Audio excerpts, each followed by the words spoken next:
Welcome to brand new recipe blog. এটা ছিল mixed একটা ফালুদা, আর এটা আমি এবার ঈদে মেক করেছিলাম। So let's get started. So আমি এবার এটা রাঁধুনি ফালুদা মিক্স দিয়ে করেছিলাম। সো আপনাদেরকে প্রথমে একটু প্রণালীটা দেখিয়ে দিলাম, আর এখন চলেন দেখি প্যাকের ভিতরে কি কি আছে।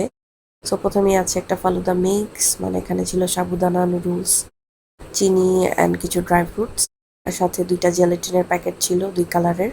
সো প্রথমে আমি জেলাটিনগুলো মেক করে নিচ্ছিলাম। প্রথমে গ্রিন কালার জেলোটা মেক করার জন্য চুলায় প্যানে একটু পানি দিয়ে দিলাম, মানে 1 কাপ পানির ভিতরে দিতে হয়। অ্যান্ড দেন প্রপারলি এটাকে বয়েল হয়ে গেলেই যা সেট করে নিতে হবে একটা ফ্ল্যাটটা বোলের ভিতরে ঢেলে। সো আমি এই ফ্ল্যাট বোলটা নিয়েছিলাম এটার জন্য। অ্যান্ড চলেন এখন আরেকটা কালার মেক করার পালা। এটা কিন্তু একটু প্রপারলি বয়েল হতে হবে, নাহলে কিন্তু সুন্দর করে সেট হবে না। সো একটু অনেকক্ষণ ধরে মোটামুটি 5 মিনিট তো অ্যাটলিস্ট বয়েল করতে হবে। আর তারপর আমি পিঙ্ক কালারটাও করে নিলাম।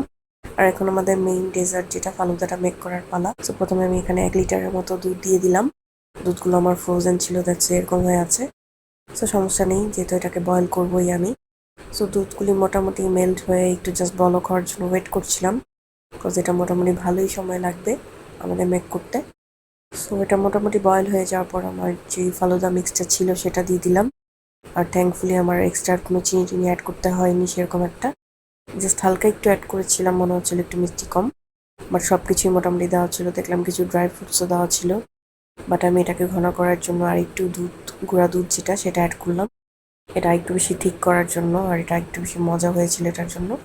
সো আমি জাস্ট ওয়েট করছি কখন এটা আমার হয়ে যাবে। সো এটা চুলায় বসিয়ে রেখে এসে দেখলাম আমার যে জেলাটিনগুলো ছিল সেগুলি খুব সুন্দর সেট হয়ে গিয়েছে। সো একটা সেট হয়ে গিয়েছে, আরেকটা একটু সময় লাগবে, বিকজ ওটা যেহেতু পরে করেছি। আর আরেকটু নাড়াচাড়া দিয়ে দিলাম আমার ফালুদাটাকে, বিকজ এটা আমি একদম অনেকক্ষণ সময় নিয়ে অনেকক্ষণ ধরে করেছি, যেটার কারণে এটা আরও বেশি টেস্টি হয়েছিল। সো দেখতেই পাচ্ছেন আমি কন্টিনিউয়াসলি এটাকে স্টির করেছি। আর আমি প্রথমে এখানে একটু ড্রাই ফ্রুটস হিসেবে কয়েকটা খেজুরের স্লাইস কেটে দিয়ে দিয়েছিলাম। এক্সট্রা কোনো ফ্রুটস আমি ইউজ করিনি, আপনারা চাইলে ইউজ করতে পারেন। বিকজ দেখা যায় ফ্রুটস ইউজ করলে এটা তাড়াতাড়ি নষ্ট হয়ে যাওয়ার একটা চান্স থাকে, বা পানি ছেড়ে দেওয়ার একটা চান্স থাকে। আর তারপর আমার পিঙ্ক কালার জেলাটাও সেট হয়ে গেছে। সো এটাও আমি এখন সুন্দর করে কাট করে আনমোল্ড করে নিলাম। কত সুন্দর লাগছিল কালারটা। সো এখন আমার হয়ে গিয়েছে। সো আমি জাস্ট সার্ভ করে নিচ্ছিলাম।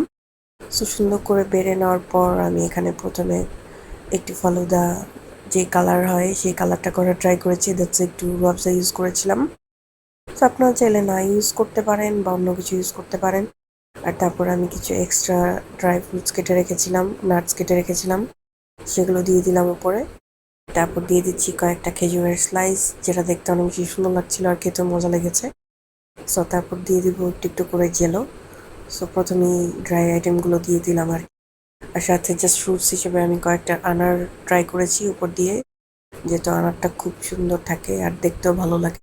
সো এখন আমি গ্রিন জেলোটা দিয়ে দিচ্ছিলাম, আর তারপর একটা দিব লাস্টলি। গ্রিন কালারটার কারণে কিন্তু আরও বেশি অ্যাট্রাকটিভ লাগছিল আইটেমটা। আর তারপর পিঙ্ক কালারগুলো দিয়ে দিচ্ছিলাম। কালারটা আমি মনে করেছিলাম আর একটু ডার্ক হবে, মানে রেড টাইপের হবে, বাট এটা পিঙ্ক ছিল। এটা ভালো লাগছিল, খারাপ লাগছিল না।